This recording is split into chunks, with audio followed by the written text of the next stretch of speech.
count characters in your string. The main idea is to count all the current characters UTF-8 in a string. If you have strings like this, A, B, A, then the result should be A2 and B1. So basically how many times each character appears. What if the string is empty? Well, then the result should be an empty object literal. Alright, this is pretty nice. We could start by having our object which we're going to return. Let's call it count. And here we're going to create this pair of character and the number of times it appears. And the way we're going to do this is by looping over all the characters in the string. And we're going to test if that character is inside the object as a property. If it is, we want to increase the value. If it's not, we want to assign it the value of 1.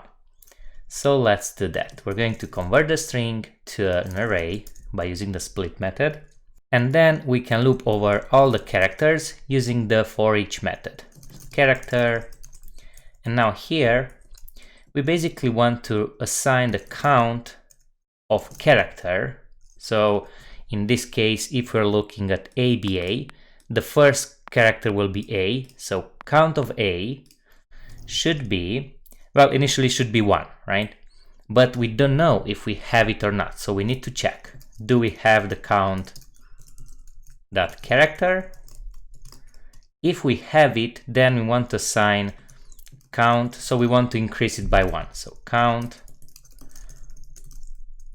if I could type, character plus 1.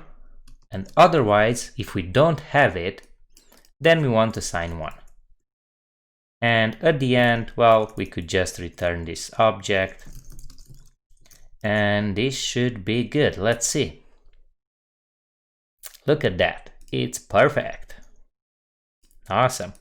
This is a very neat way to get all the occurrences of all the characters inside of a string and put them in an object.